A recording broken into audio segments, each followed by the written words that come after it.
Bismillahirrahmanirrahim. Assalamu alaikum viewers. Welcome to Explore More Mathematics YouTube channel. Today we are going to solve chapter number 5 partial fraction. ये first year का fifth chapter है partial fraction का। और partial fraction को solve करने से पहले या इसकी एक्सरसाइजेस पे जाने से पहले आपको कुछ बेसिक टर्म्स के बारे में पता होना चाहिए। अगर आपको वो कॉन्सेप्ट क्लियर हो जाते हैं तो एक्सरसाइजेस को सॉल्व करना बिल्कुल भी मुश्किल नहीं है, बहुत ही ईजी सा ये टॉपिक है। सबसे पहले तो पार्शियल फ्रैक्शन को समझने से पहले आपको पता होना चाहिए कि रैशनल फ्रैक्शन क्या होती है। ठीक है जी, क्योंकि पार्शियल फ्रैक्शन बेसिकली हमारे पास एक प्रोसेस है रिजॉल्व करने का रैशनल फ्रैक्शन को into the sum of two rational fractions. ठीक है, आपके पास एक सिंगल रैशनल फ्रैक्शन होगी, उसको आप जब डिवाइड करेंगे into the sum of two rational fractions it is said to be the partial fraction. So partial fraction को करने से पहले आपको रैशनल फ्रैक्शन के बारे में पता होना चाहिए। जिस तरह से आपके पास थे rational numbers, all those numbers that can be written in the form of p by q where pq belongs to the set of integer and q is not equals to 0, those numbers are said to be rational numbers. Similarly आप compare कर सकते हैं rational numbers को और rational fractions को। ठीक है जी, rational fractions क्या हैं? आपके पास दो पोलिनोमियल्स होंगे, ठीक है, p ऑफ x और q ऑफ x। ठीक है, दो पोलिनोमियल्स हैं वेरिएबल x में और वो फ्रैक्शन की फॉर्म में है। ठीक है, the quotient of two polynomials p of x by q of x where q of x is not equals to 0 is called rational fraction. ठीक है, इस तरह का जो भी रिलेशन होगा, जो दो पोलिनोमियल्स हैं उनको हम फ्रैक्शन की फॉर्म में जब लिखते हैं और जो डिनोमिनेटर में पोलिनोमियल है that polynomial is not equals to 0 it is said to be rational fraction. और अगर आप लोगों को रैशनल फ्रैक्शन इस तरह से समझ नहीं आ रही है तो रैशनल नंबर्स पे मैंने एक वीडियो बनाई थी, आप वो जाके देखें। अगर आपको रैशनल नंबर्स की समझ आ जाती है फिर आप इस वीडियो पे आएँ तो रैशनल फ्रैक्शन और रैशनल नंबर्स दोनों को कंपेयर करें तो आपको ये टॉपिक जो है वो अच्छे से समझ आ जाएगा। ठीक है जी, फिर हमारे पास रैशनल फ्रैक्शन की दो टाइप्स हैं। ठीक है, पहली है प्रॉपर रैशनल फ्रैक्शन और दूसरी है improper rational fraction. Proper rational fraction में क्या होता है, जो न्यूमिरेटर है, न्यूमिरेटर की डिग्री, जो न्यूमिरेटर में जो पोलिनोमियल है it's degree should be less than the degree of denominator. ठीक है जी, डिनोमिनेटर में जो भी पोलिनोमियल है उसकी डिग्री से न्यूमिरेटर में मौजूद पोलिनोमियल की डिग्री हमेशा लेस होनी चाहिए। It is said to be the proper rational fraction. और सिमिलरली इम्प्रॉपर रैशनल फ्रैक्शन है कि अगर आपका जो पोलिनोमियल है न्यूमिरेटर में और जो डिनोमिनेटर में पोलिनोमियल है या तो दोनों की डिग्री सेम हो जाए या फिर जो न्यूमिरेटर में पोलिनोमियल है उसकी डिग्री ग्रेटर हो जाए डिनोमिनेटर के साथ।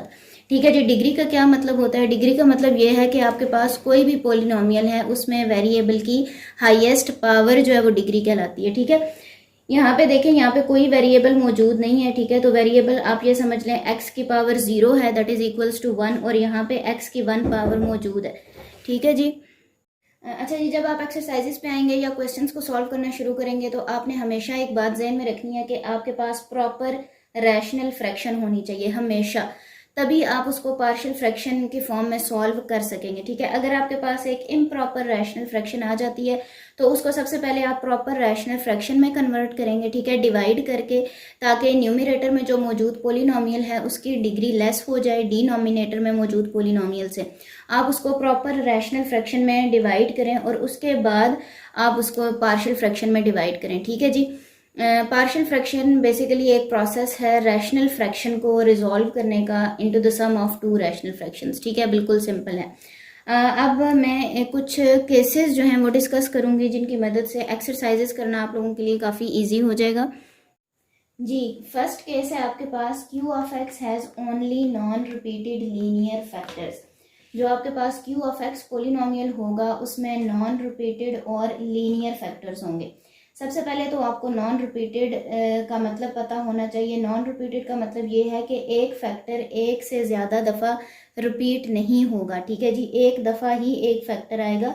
और दूसरी बात है लीनियर फैक्टर। लीनियर का मतलब ये है कि जो x है उसकी हाईएस्ट पावर 1 होगी। कभी भी यहाँ पे आपके पास स्क्वायर नहीं आएगा, आपके पास फैक्टर्स इसी फॉर्म में आएंगे, नॉन रिपीटेड होंगे और लीनियर होंगे। ठीक है जी, अब हम इसको सॉल्व करते हैं और देखते हैं कि ये जो रैशनल फ्रैक्शन है इसको हम किस तरह से पार्शियल फ्रैक्शन में डिवाइड कर लेते हैं। तो सपोज हम कर लेंगे, suppose that 7x plus 25 divided by x plus 3 into x plus 4 is equals to a divided by x plus 3 plus b divided by x plus 4।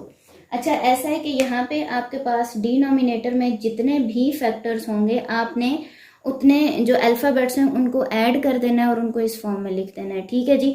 अब ये आपके पास जो रैशनल फ्रैक्शन थी उसको हमने लिख दिया a divided by x plus 3 plus b divided by x plus 4। अब हम क्या करेंगे, दोनों साइड्स पे ये जो हमारे पास डिनोमिनेटर है इसके साथ मल्टीप्लाई कर देंगे। Multiplying by these two factors on both sides of the equation we have x plus 3 into x plus 4 7x plus 25 divided by x plus 3 into x plus 4 is equals to x plus 3 x plus 4a divided by x plus 3 plus x plus 3 into x plus 4 into b divided by x plus 4। ठीक है जी। यहाँ पे ये term इस term के साथ cancel हो जाएगी, x plus 3 के साथ कैंसिल हो गया, x plus 4 के साथ कैंसिल हो गया। अच्छा जी, अब यहाँ पे आपके पास आ गया 7x plus 25 is equals to a into x plus 4 plus b into x plus 3। अच्छा जी, अब या तो आप ऐसा कर सकते हैं कि यहाँ पे इन वैल्यूज़ को कंपेयर कर लें। ठीक है जी, जो भी कोफिशिएंट्स सेम आते हैं आप उन्हें कंपेयर कर दें। ये आपका फर्स्ट मेथड हो जाएगा। 7x plus 25 is equals to ax plus 4a plus B x plus 3b। अब यहाँ पे आप देखें a plus B into x आ जाएगा आपके पास प्लस 4a प्लस 3b। ठीक है, इसको आप कंपेयर कर लें। कंपेयरिंग कोफिशिएंट्स आप ये लिख सकते हैं नेक्स्ट लाइन में, comparing coefficients we have 7 is equals to a plus b, ये हमारी एक इक्वेशन आ जाएगी, और दूसरी इक्वेशन है 25 is equals to 4a plus 3b। अब आप क्या करें कि जो आपकी फर्स्ट इक्वेशन आई है उसमें से आप a की वैल्यू ले लें, उसको दूसरी इक्वेशन में सब्सटीट्यूट कर दें, या b की भी वैल्यू लेके आप कर सकते हैं। तो अगर मैं ये लिखूं equation 1 implies that a is equals to 7 minus b। ठीक है जी, ये a की वैल्यू आ गई है। अब ये वैल्यू मैं सेकंड वाली इक्वेशन में सब्सटीट्यूट कर दूंगी, तो मेरे पास आ जाएगा second equation implies that 25 is equals to 4 into 7 minus b plus 3b। 7 4 ज़ार 28 माइनस 4b प्लस 3b। अच्छा जी, ये मेरे पास आ जाएगा 25 is equals to 28 minus b। अच्छा जी, 25 minus 28 is equals to minus b, ये मेरे पास आ जाएगा minus 3 is equals to minus b, b is equals to 3। अच्छा, ये कैसे हुआ? दोनों साइड पे माइनस का साइन था जो कि कैंसिल आउट हो गया, तो b की वैल्यू आ गई है 3। अब b की वैल्यू जब यहाँ पे सब्सटीट्यूट करूंगी मैं इस इक्वेशन में, this implies that a is equals to 4। कैसे? जब b यहाँ पे 3 आ जाएगा, 7 minus 3 it is equals to 4। ठीक है जी। अच्छा, इसी क्वेश्चन को करने का एक अल्टरनेटिव मेथड भी हो सकता है आपके पास, और मुझे लगता है कि वो मेथड ज़्यादा इजी है as compare to the previous method. अगर मैं यहाँ पे सपोज कर लूँ ये दो फैक्टर्स है मेरे पास, इसमें से मैं ये ले लूँ x is equals to minus 3, और यहाँ से अगर मैं ले लूँ x is equals to minus 4। अगर मैं यही दो x की वैल्यूज़ इस इक्वेशन में सब्सटीट्यूट करूँगी तो मेरे पास a और b की वैल्यूज़ जो है वो आ जाएंगी। सबसे पहले मैं सिर्फ x is equals to minus 3 जो है वो सब्सटीट्यूट करूँगी, तो मैं कह देती हूँ let x is equals to minus 3, 7 into minus 3 plus 25 is equals to a minus 3 plus 3 cancel हो जाएंगे, 0 आ जाएगा, plus b into minus 3 plus 4। तो ये मेरे पास आ जाएगा minus 21 plus 25 is equals to, ये तो कैंसिल हो गया, b 4 minus 3 is equals to 1। तो b की वैल्यू यहाँ पे आ जाएगी 4। ठीक है, और नेक्स्ट स्टेप में अगर मैं पुट करती हूँ let x is equals to minus 4। ठीक है, इस इक्वेशन में सब्सटीट्यूट करूंगी, 7 into minus 4 plus 25 is equals to a into minus 4 plus 3 plus b into minus 4 plus 4, ये कैंसिल हो जाएगा, 7 4 ज़ार 28 माइनस साइन के साथ आ जाएगा, plus 25 is equals to minus A, -4 + 3 -1 आ जाएगा। यह आ जाएगा -3 इज इक्वल्स टू -a और a की वैल्यू आ जाएगी 3। ठीक है जी, ये मेरे पास a की वैल्यू आ गई है 3, b की वैल्यू आ गई है -4। अच्छा, इस पार्शियल फ्रैक्शन को आप लिख सकते हैं 4 divided by x + 3 divided by x + 4। ठीक है जी, एक हमारे पास रैशनल फ्रैक्शन थी, उसको हमने सम ऑफ 2 रैशनल फ्रैक्शंस में डिवाइड कर दिया है और ये हमारे पास जो फर्स्ट एग्जांपल थी वो हो गई है। ठीक है जी, नेक्स्ट एग्जांपल है हमारे पास x² - 10x + 13, ये सेकंड वन है। x² - 10x + 13 divided by x - 1 into x² - 5x + 6। ठीक है जी, अब यहाँ पे देखें, आपको नजर आ रहा होगा कि आपके पास ये प्रॉपर रैशनल फ्रैक्शन नहीं बन रही, इम्प्रॉपर रैशनल फ्रैक्शन है। किस तरह से?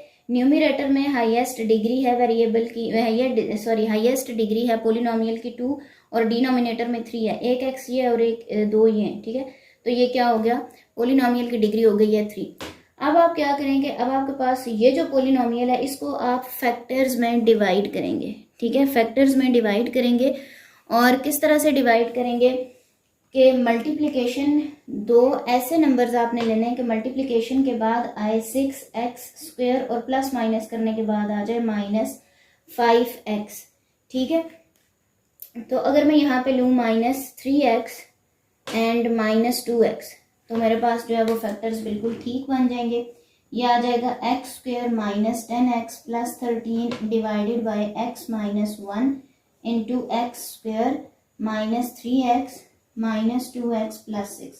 ठीक है जी, नेक्स्ट स्टेप में आपने क्या लिखना है? x² - 10x + 13 divided by x - 1, इसको हम अभी एज इट इज रखेंगे। ये मेरे पास आ जाएगा x into x - 3 -2 into x - 3। ठीक है जी, ये आ जाएगा x² - 10x + 13 divided by x - 1 into x - 2 into x - 3। ठीक है जी, अब ये मेरे पास जो रैशनल फ्रैक्शन थी इसको मैंने इस फॉर्म में जो है कन्वर्ट कर लिया है। मेरे पास अब 3 फैक्टर्स आ गए, x - 1, x - 2 एंड x - 3 की फॉर्म में। इसके बाद सारा प्रोसीजर बिल्कुल वही है जो प्रीवियस एग्जांपल में हम लोगों ने किया था। आपने सपोज कर देना है it is equals to a divided by x - 1 plus b divided by x - 2 plus c divided by x - 3। आपने क्या करना है कि जितने भी फैक्टर्स आते जाएंगे आपने उतने अल्फ़ाबेट्स जो है वो ऐड करते जाना है और इक्वेशन में लिखते जाना है। अच्छा, और ये स्पेसिफिक केस उसके लिए है जब आपके पास डिनोमिनेटर में मतलब q(x) एक लीनियर पोलिनोमियल हो, तो ये तब आपने करना है। ठीक है जी, अब बिल्कुल हम उसी तरह से करेंगे, मल्टीप्लाई कर देंगे इस टर्म को इक्वेशन के एक साइड पे भी और इक्वेशन के दूसरी साइड पे भी। ये आ जाएगा x - 1, x - 2, x - 3 into x² - 10x + 13 divided by x - 1, x - 2, x - 3। ठीक है जी, ये आ जाएगा। इसी तरह से जब यहाँ पे भी हम लोग करेंगे मल्टीप्लाई, तो x - 1 और x - 1 कैंसिल हो जाएगा। यहाँ पे आ जाएगा x - 2, ये आ जाएगा x - 2, x - 3 into a plus x - 2 और x - 2 कैंसिल हो गया। ये आ जाएगा x - 1 into x - 3 into b plus c into x - 3, x - 3 cancel हो जाएगा x - 1 इंटू x - 2। सब्स्टिट्यूट करें, let x is equals to 2। जब आप x is equals to 2 substitute करेंगे तो आपके पास यहाँ पे आ जाएगा 2 का square -10 into 2 plus 13 is equals to, यहाँ पे 2 लगाएंगे कैंसिल, यहाँ पे भी लगाएंगे कैंसिल, -2 + 2 0 हो जाएगा और इन वैल्यूज के साथ मल्टीप्लाई होकर 0 हो जाएगा आंसर। ठीक है, ये आ जाएगा 2 - 1, 2 - 3 इंटू b, तो ये वैल्यू आपके पास आ जाएगी 4 - 20 + 13 इज इक्वल्स टू 2 - 1 1 और ये आ जाएगी -b। ठीक है, अच्छा जी, 13 + 4 13 14 15 16 17 -20, तो ये आ जाएगा -3 इज इक्वल्स टू -b और b की वैल्यू आपके पास आ गई है 3। ठीक है, अच्छा, अब आप सब्सटीट्यूट कर दें let x is equals to 3। ठीक है जी, x जब 3 सब्सटीट्यूट करेंगे तो ये वैल्यू कैंसिल हो जाएगी, ये वाली वैल्यू भी कैंसिल हो जाएगी, सिर्फ यहाँ पे आंसर बचेगा और ये हमारे पास आ जाएगा 3 का स्क्वायर माइनस 10 इंटू 3 प्लस 13। और आपने इस चीज़ का ध्यान रखना है कि इक्वेशन के दोनों साइड पे आपने वैल्यूज जो है वो लगानी है। ये वैल्यू कैंसिल, ये कैंसिल, सिर्फ आपके पास आ जाएगा c into 3 minus 1 into 3 minus 2।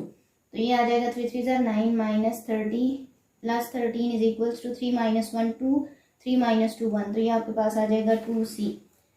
अब आप क्या करें, 13 में 9 ऐड कर दें, 9 10 11 12 2 1 और ये 22 आ जाएगा, माइनस 30 प्लस 22 ये आ जाएगा minus 8 is equals to 2c। इस बात का मतलब क्या है, minus 8 is equals to 2c, it means that c is equals to minus 4। ये 2 इसके साथ मल्टीप्लाई हो जाएगा, इक्वेशन की दूसरी तरफ जाके डिवाइड हो जाएगा, तो आपके पास c की वैल्यू आ जाएगी माइनस 4। अच्छा जी, सिमिलरली आप सब्सटीट्यूट करेंगे x is equals to 1।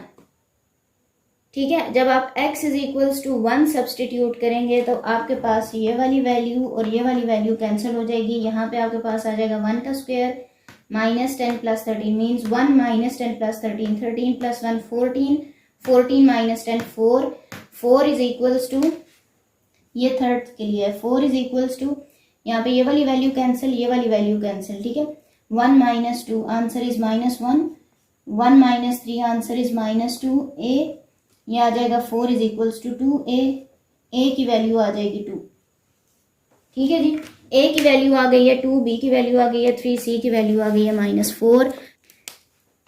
2 divided by x minus 1 plus 3 divided by x minus 2 minus 4 divided by x minus 3। ठीक है जी, ये हमारे पास सोल्यूशन आ गया पार्शियल फ्रैक्शन का। अच्छा, नेक्स्ट आपकी जो एक्सरसाइज है, एक्सरसाइज 5.1। ठीक है, resolve the following into partial fractions. आपने इसको पार्शियल फ्रैक्शन में रिजॉल्व करना है, बिल्कुल वही प्रोसीजर है। ठीक है जी, ये सेकंड, थर्ड, अच्छा जी फोर्थ, फिफ्थ, नाइन्थ, ये सारे पार्ट्स जो हैं ये फर्स्ट एग्जाम्पल के साथ हो जाएंगे जो मैंने आप लोगों को सबसे पहले सॉल्व करवाई थी। और ये जो फर्स्ट पार्ट है, फोर्थ पार्ट है, एट्थ है, सेवन्थ है, ये सारे, और 11, ये सारे पार्ट्स हो जाएंगे सेकंड एग्जाम्पल के साथ जो मैंने आप लोगों को अभी सॉल्व करवाई है। ठीक है, ये एक्सरसाइज आप लोग करें, अगर क्वेश्चंस हो जाते हैं तो बहुत अच्छी बात है, अगर फिर भी नहीं होते तो पूछ लीजिएगा। अभी हम नेक्स्ट एक्सरसाइज के लिए एक केस डिस्कस करेंगे पार्शियल फ्रैक्शन का। जब q ऑफ x के रिपीटेड फैक्टर्स हों तो फिर क्या होगा। When q of x has repeated factors, अभी वाला केस तो ये था ना कि q ऑफ x में कोई भी फैक्टर जो है वो रिपीट नहीं होगा, लेकिन अगर उसके फैक्टर्स रिपीट हो रहे हैं तो फिर हमने उसको किस तरह से सॉल्व करना है। जैसे कि एग्जांपल है x square plus x minus 1 divided by x plus 2 का क्यूब। अब ये देखें ना, यहाँ पे ये फैक्टर्स जो हैं वो रिपीट हो रहे हैं। आपने इसको किस तरह से लिखना है, a divided by x plus 2, एक दफ़ा इस तरह से लिख देना है, plus b divided by x plus 2 का square plus c divided by x plus 2 का क्यूब। जब भी इस तरह से पावर दी हुई हो तो आपने फैक्टर्स को इस फॉर्म में लिखना है, पहले एक पावर है, फिर 2 है, फिर 3 है। ठीक है जी, अगर पावर ज़्यादा है तो आप आगे और अल्फ़ाबेट्स ऐड करते जाए। आगे बिल्कुल वही प्रोसीजर होगा जो अभी हमने प्रीवियस एग्जांपल्स में किया है। आप x प्लस 2 क्यूब को इक्वेशन के दोनों साइड्स पर मल्टीप्लाई कर दें।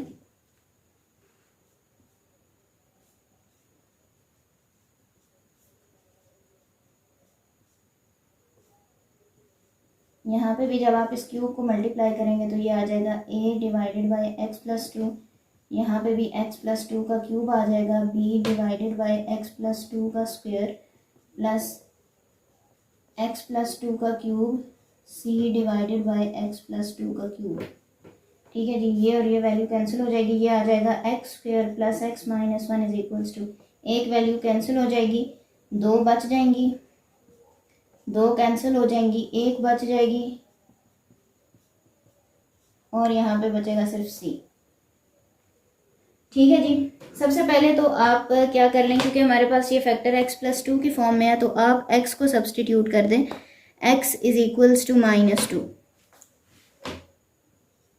x+2 is equals to 0. This implies that x is equals to -2. Substituting x is equals to -2 in this equation, -2 square plus into -2, -1 is equals to a into -2 plus 2. पहला जो है वो cancel हो जाएगा, second भी cancel हो जाएगा, सिर्फ c बच जाएगा। अच्छा जी, ये दोनों values cancel. 4 -2 plus 1, sorry 4 -2 -1, 4 - 3 1. This implies that c is equals to 1। c की वैल्यू आपके पास आ गई है 1। x और x स्क्वेयर के कोफिशिएंट्स को कंपेयर कर लें तो हमारे पास आ जाएगा, जब x स्क्वेयर के कोफिशिएंट्स को करेंगे 1 is equals to 4a plus b, ये एक इक्वेशन आ जाएगी, और दूसरी इक्वेशन आ जाएगी 1 is equals to 4 plus b। ठीक है, आपके पास जो इक्वेशन लिखी हुई थी उसको आप दोनों साइड पे पहले ऐसा करें कि मल्टीप्लाई कर लें a और b को, जो पोलिनोमियल्स थे उनके साथ, और उसके बाद जो है वो उनके कोफिशिएंट्स को कंपेयर कर लें, x स्क्वेयर और x को। तो b की वैल्यू जो है यहाँ पे, ये इसको आप नाम दे दें 1 का और इसको 2 का। Equation number 2 implies that b is equals to 1 - 4 means that b is equals to -3। b की वैल्यू सब्सटीट्यूट कर दें इक्वेशन नंबर 1 में, ये हमारे पास आ जाएगा 1 इज इक्वल्स टू 4a -3, 3 इस तरफ चला जाएगा, 1 + 3 4a, और ये आ जाएगा 4 is equals to 4a, divide हो जाएगा, this means that a is equals to 1। Next exercise है 5.2, जो अभी हमने एग्जाम्पल सॉल्व की है, बिल्कुल उन्हीं स्टेप्स पे ये सारे के सारे क्वेश्चंस हो जाएंगे। ठीक है, ये आप लोगों ने एक्सरसाइज जो है वो करनी है 5.2 एक्सरसाइज। अभी एक नेक्स्ट केस है जो मैं डिस्कस करने जा रही हूँ नेक्स्ट एक्सरसाइज के लिए। When q of x contains non repeated irreducible quadratic factors. ठीक है जी, उसके लिए एक एग्जाम्पल है 3x - 11 divided by x² + 1 into x + 3। ठीक है जी, अब आप ये देखें कि यहाँ पे x² + 1 उस फॉर्म में नहीं है कि हम इस फैक्टर को मतलब अलग अलग करके लिख सकें। ठीक है, ये इररिड्यूसिबल है, ठीक है, रिड्यूस नहीं हो रहा। तो तब आपने क्या करना है, जब आपके पास इस तरह का इररिड्यूसिबल फैक्टर आ जाए या ऐसा फैक्टर आ जाए जिसकी जो डिग्री है वो ग्रेटर हो जाए न्यूमरेटर में जो पोलिनोमियल है उसकी डिग्री से, तो आप फिर क्या करेंगे, आपने लिखना है ax + b। इस तरह का जो है आपने एक एलिमेंट इंट्रोड्यूस करवाना है, ax + b divided by x² + 1 plus c divided by x + 3। यहाँ पे क्योंकि हमारे पास एक लीनियर फैक्टर था इसलिए यहाँ पे हमने सिर्फ c लिखा है, c डिवाइडेड बाय x + 3, और यहाँ पे हमने लिख दिया है ax + b divided by x² + 1। जब भी आपके पास इस तरह का फैक्टर आ जाए, इररिड्यूसिबल फैक्टर आ जाए, ठीक है, और नॉन रिपीटेड भी हो और इररिड्यूसिबल भी हो, तो आपने लिखना है ax + b divided by x² + 1 plus c divided by x + 3। उसके बाद का सारा प्रोसीजर बिल्कुल सेम है, बिल्कुल उसी तरह से जो है वो आपने क्वेश्चंस को सॉल्व करना है। ये वाला जो एलिमेंट है इसको इक्वेशन के दोनों साइड पे आप मल्टीप्लाई करेंगे। आप लिखेंगे x² + 1 into x + 3, 3x - 11 divided by x² + 1 into x + 3 is equals to x² + 1 into x + 3 ax + b divided by x² + 1 and similarly x² + 1 into x + 3 c divided by x + 3। ये factor इसके साथ cancel हो जाएगा, तो यहाँ पे आपके पास आ जाएगा 3x - 11 is equals to x + 3 into ax + b plus c into x. अच्छा जी, यहाँ पे आप सपोज कर लें let x is equals to -3, ये वाला हमने फैक्टर ले लिया था, 3 into -3 - 11 is equals to -3 + 3 cancel हो जाएगा, ये आ जाएगा c इंटू -3 का स्क्वायर 9 + 1, ये आ जाएगा -9 - 11, ये आ जाएगा -20 इज इक्वल्स टू 10c, और c की वैल्यू आ जाएगी -2। ठीक है, ये 10 इधर जाके डिवाइड हो जाएगा, c की वैल्यू आ जाएगी -2। उसके बाद अच्छा जी, अब आप ऐसा करें कि कोफिशिएंट्स को कंपेयर कर लें, ये आ जाएगा 3x - 11 is equals to ax² + 3ax + bx + 3b + cx² + c। आप यहाँ पे लिखें comparing coefficients, comparing coefficients of x square, x and constant, constants को भी आप जो है वो कंपेयर कर लें, ठीक है जी, दोनों साइड्स पे। ये 0 is equals to x square के जब कोफिशेंट्स को कंपेयर करूंगी तो ये मेरे पास आ जाएगा a प्लस सी। अब 3 इज इक्वल्स टू ये आ जाएगा 3a प्लस b, और ये मेरे पास आ जाएगा -11 is equals to 3b plus C, ठीक है जी। यहाँ पे c की क्योंकि वैल्यू आ गई थी 2, equation number 1 implies that a is equals to -c, c की वैल्यू -2 थी, a इज इक्वल्स टू 2 आ गया। यहाँ पे a की जब वैल्यू लगाऊंगी, ये सेकंड इक्वेशन है और ये थर्ड इक्वेशन है। Second equation employees that a की 2 वैल्यू यहाँ पे सब्सटीट्यूट करूंगी, 3 2 ज़ार 6 plus b is equals to -3, ठीक है। a की भी वैल्यू आ गई, c की वैल्यू आ गई और b की भी वैल्यू आ गई है, ठीक है जी। a हमारे पास आ गया 2, b is equals to -3 and c is equals to -2। अब आप इसको किस तरह से लिख सकते हैं, 3x - 11 divided by x square plus 1 into x plus 3 is equals to a x plus b था और a की वैल्यू आ गई थी 2x प्लस b की वैल्यू आ गई थी 3, b की वैल्यू थी -3, तो ये आ जाएगा 2x - 3 divided by x square plus 1 plus b की वैल्यू है हमारे, c की वैल्यू है -2 डिवाइडेड बाय एक्स प्लस 3। अच्छा, प्लस माइनस माइनस हो जाएगा, ये माइनस आप यहाँ पे लगा दें दरम्यान में, ठीक है जी। 2 डिवाइडेड बाय एक्स प्लस 3, तो ये आपके पास सोल्यूशन था इस केस के लिए जब q ऑफ x में नॉन रिपीटेड और इररिड्यूसिबल क्वाड्रेटिक फैक्टर्स आ जाएं तो आपका सोल्यूशन कुछ इस फॉर्म में आएगा, ठीक है जी। नेक्स्ट आपकी जो एक्सरसाइज है, एक्सरसाइज 5.3, ये आपकी बिल्कुल इन्हीं स्टेप्स पे हो जाएगी जो अभी मैंने आप लोगों को एग्जांपल करवाई है। और लास्ट केस है हमारे पास, when q of x has repeated and irreducible quadratic factors, जब q ऑफ x के रिपीटेड और इररिड्यूसिबल क्वाड्रेटिक फैक्टर्स हों तो फिर आपने क्या करना है। लास्ट एग्जांपल है हमारे पास, it is 4x² divided by x² plus 1 whole square into x minus 1। तो अब आप ये देखें कि ये इररिड्यूसिबल है, क्वाड्रेटिक फैक्टर है, ठीक है, और रिपीट भी हो रहा है, ठीक है, 2 दफ़ा आ रहा है। तो इसको आप यहाँ पे लिख देंगे ax plus b divided by x² plus 1 plus cx plus b divided by x² plus 1 का square and plus e divided by x minus 1, ठीक है जी। आप इस एग्जाम्पल को इस तरह से रिड्यूस करेंगे और फिर आगे के सारे स्टेप्स बिल्कुल वही हैं जो अभी हम हर क्वेश्चन में करते आए। ये वाली एग्जाम्पल आप लोग खुद से सॉल्व करें, ठीक है। अगर हो जाती है तो बहुत अच्छी बात है, अगर नहीं भी होती है तो कोशिश करें करने की। और अगर कोई क्वेश्चन नहीं समझ आता, कोई बात नहीं समझ आती तो कमेंट्स में पूछ लीजिएगा। वीडियो पसंद आई हो तो लाइक कर दीजिएगा, शेयर कर दीजिएगा, और चैनल पे नए तो चैनल को ज़रूर सब्सक्राइब कर दीजिएगा। और अगर वीडियो नहीं भी पसंद आई तो कमेंट में अपनी राय का इज़हार ज़रूर कीजिएगा। मिलते हैं नेक्स्ट वीडियो में। अल्लाह हाफिज़।